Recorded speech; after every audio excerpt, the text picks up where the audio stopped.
നമസ്കാരം. കോൺഗ്രസ് സഹയാത്രികയും എഴുത്തുകാരിയുമായ എം.എ. ഷഹനാസിന് കുരുക്കുമുറുകുന്നു. ഒരേ സമയം സൈബർ വേട്ടയാടലിനും നിയമ പോരാട്ടത്തിനും നടുവിലാണ് എം.എ. ഷഹനാസ് ഇപ്പോൾ. ഇന്നലെ തനിക്ക് നേരെ അതിരൂക്ഷമായി സൈബർ ആക്രമണം നടക്കുന്നുണ്ടെന്നാണ് ഷഹനാസ് പരാതിപ്പെട്ടതെങ്കിൽ ഷഹനാസിനെ വെട്ടിലാക്കി ഷഹനാസിനെതിരെ കൂടുതൽ പരാതികളെത്തുകയാണ്. കോൺഗ്രസ് നേതാവും പത്തനംതിട്ടയിലെ ജില്ലാ പഞ്ചായത്ത് അംഗം ശ്രീനാദേവി കുഞ്ഞമ്മയാണ് ഷഹനാസിനെതിരെ പുതിയ പരാതി നൽകിയിരിക്കുന്നത്. ഷഹനാസ് IAS നേടിയെന്ന് വ്യാജമായി പറയുകയും അതിൻ്റെ പേരിൽ സ്വീകരണവും മറ്റു കാര്യങ്ങളും നേടുകയും ചെയ്യുന്നത് വളരെ ഗുരുതരമായ കുറ്റമാണെന്നും IAS ആണെന്ന് പറഞ്ഞ് ഇവർ നാട്ടിലും വിദേശത്തും എന്തൊക്കെ തട്ടിപ്പുകൾ നടത്തിയിട്ടുണ്ടെന്ന് അന്വേഷിക്കണമെന്നുമാണ് ശ്രീനാദേവി കുഞ്ഞമ്മയുടെ ആവശ്യം.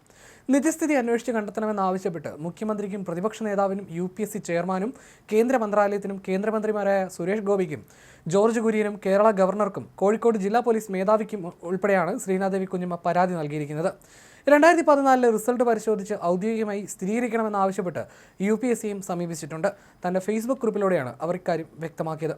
ശ്രീനാദേവി കുഞ്ഞമ്മയുടെ പോസ്റ്റ് ഇങ്ങനെ: മാധ്യമങ്ങളിൽ നിന്നും പത്രവാർത്തകളിൽ നിന്നും ഷഹനാസ് MA എന്ന പേരിലുള്ള ഒരു എഴുത്തുകാരി പലതരത്തിലും രാഹുൽ മാങ്കൂട്ടത്തിൽ MLA അപമാനിക്കുന്ന രീതിയിലും VR സുധീഷ് എന്ന കഥാകൃത്തിനെതിരെ വ്യാജ മീറ്റു ആരോപണം നടത്തി അദ്ദേഹത്തെ ആക്ഷേപിക്കുന്ന രീതിയിലും സംസാരിക്കുന്നതായി എൻ്റെ ശ്രദ്ധയിൽപ്പെട്ടു. സോഷ്യൽ മീഡിയയിൽ ശ്രീ നിയാസ് മലബാറി എന്ന വ്യക്തി എഴുതുന്ന ചില കുറിപ്പുകൾ പലതവണയായി കാണുവാനും ഇടയായി. ഷഹനാസ് എന്നവർക്കെതിരെ സാഹിത്യകാരൻ VR സുധീഷ് നൽകിയ മാനനഷ്ട കേസിൽ ഇവർ പലതവണയും കോടതിയിൽ ഹാജരാകാതെ ഇവർക്കെതിരെ കോടതി ജാമ്യമില്ല അറസ്റ്റ് വാറണ്ട് പുറപ്പെടുവിച്ചതായും അറിഞ്ഞു. അപ്പോഴാണ് ഞാൻ ഒരു വാർത്ത ശ്രദ്ധിച്ചത്. നിബു വർഗീസ് എന്ന ഒരു വ്യക്തിക്കെതിരെ സോഷ്യൽ മീഡിയയിൽ അപമാനിച്ചു എന്ന രീതിയിൽ ഇവർ ഒരു പരാതി കൊടുത്തിരുന്നു. പക്ഷേ വിസ്മയം എന്തെന്നാൽ ഇവർ പരാതി കൊടുത്തത് സോഷ്യൽ മീഡിയയിൽ ഇവരെപ്പറ്റി സംസാരിച്ചുകൊണ്ടേയിരിക്കുന്ന നിയാസ് മലബാറിക്കെതിരെ അല്ല. സ്വാഭാവികമായും നമുക്ക് ഉറപ്പാക്കാൻ നിയാസ് മലബാറി പറഞ്ഞ കാര്യങ്ങൾ ഖണ്ഡിക്കുവാനുള്ള ഒരു വാദങ്ങളും ഇവരുടെ കയ്യിലില്ല എന്ന്. അതുകൊണ്ടാണ് ഇവർ ആ വ്യക്തിയെ അറ്റാക്ക് ചെയ്യാതെ ഇവർക്കെതിരെ എന്തോ കുറിപ്പുകൾ എഴുതിയ നിബു വർഗീസിനെതിരെ പരാതി കൊടുത്തത്. നിയാസ് മലബാറി IAS ലഭിച്ചുവെന്ന് നിങ്ങൾ നുണ പറഞ്ഞില്ലേ എന്ന് ചോദിക്കുമ്പോൾ ഇവർ മെഹന്തി ഇടുന്ന പടം ഇടുന്നു. നിങ്ങൾക്ക് 2 ID കാർഡില്ലേ എന്ന് ചോദിക്കുമ്പോൾ ഇവർ ബീച്ചിലിരുന്ന് കുമ്പളമിടുന്ന പടം ഇടുന്നു. പബ്ലിക്കേഷൻ സ്ഥാപനം നടത്തുന്ന നിങ്ങൾക്ക് 2 അക്കൗണ്ടില്ലേ എന്ന് ചോദിക്കുമ്പോൾ ഇവർ മഞ്ചേരിയിലുള്ള ഒരു ഹോട്ടലിൽ പോയി ഭക്ഷണം കഴിക്കുന്ന വീഡിയോ ഇടുന്നു. അതല്ലാതെ ആ വ്യക്തി ചോദിച്ച ഒരു ചോദ്യങ്ങൾക്കും കൃത്യമായ മറുപടി ഒരിക്കലും ഇവർ പറഞ്ഞിട്ടില്ല. അവരുടെ വിവാഹപൂർവ്വ ബന്ധങ്ങൾ അവരുടെ സ്വാതന്ത്ര്യമാണെന്ന് അവർക്ക് കാഴ്ചപ്പാടുണ്ടാകാം. എന്നതുകൊണ്ട് തന്നെ ആ വിഷയത്തിൽ എനിക്ക് അഭിപ്രായം പറയാൻ സാധിക്കില്ല. പക്ഷേ സാമൂഹ്യ മാധ്യമങ്ങളിൽ നടക്കുന്ന ഈ ആരോപണ പ്രത്യാരോപണങ്ങളിൽ 22 ദിവസമായിട്ടും ആരോപണ വിധേയ ശ്രീമതി M.A. ഷഹനാസ് സത്യം എന്തെന്ന് പറഞ്ഞു കണ്ടില്ല.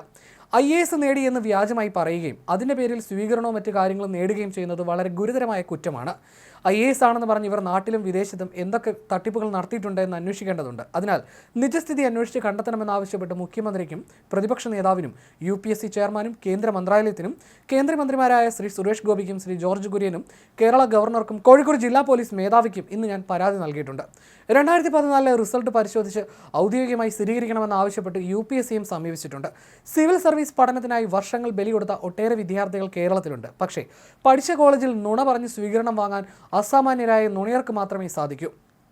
NB ചരിത്രത്തിലെ കരുത്തുറ്റ അന്തസ്സുള്ള സ്ത്രീകളുടെ ചരിത്രത്തെക്കുറിച്ച് പറഞ്ഞുകൊണ്ട് ആ തണലിൽ നിന്നുകൊണ്ട് സൗകര്യപൂർവ്വം ആദർശത്തെക്കുറിച്ചും ഫെമിനിസത്തെക്കുറിച്ചും പുലമ്പുന്ന ചില സ്ത്രീകൾ ഇന്ന് വലിയ സ്ത്രീപക്ഷവാദികളായി സ്വയം പ്രഖ്യാപിക്കുന്ന കാഴ്ച രാഷ്ട്രീയ കേരളത്തിൽ സർവ്വസാധാരണമായി മാറുന്നുണ്ട്.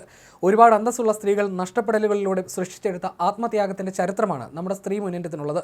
അതിൻ്റെ ഇന്നലകളിൽ നുണകളില്ല. ഇന്നുകളിലും നാളെകളിലേക്കും സ്ത്രീ സമൂഹത്തിന് അഭിമാനത്തോടെ നടന്നു നീങ്ങാൻ സാധിക്കുന്ന സത്യത്തിൻ്റെ വെളിച്ചവും കൂട്ടിനുണ്ട്. അല്ലാത്തതെന്തിനും നീർക്കുമിളുകളുടെ അല്പജൽപ്പനം മാത്രമാണ് സ്വന്തമെന്ന് പറഞ്ഞാണ് അവർ കുറിപ്പ് അവസാനിപ്പിക്കുന്നത്.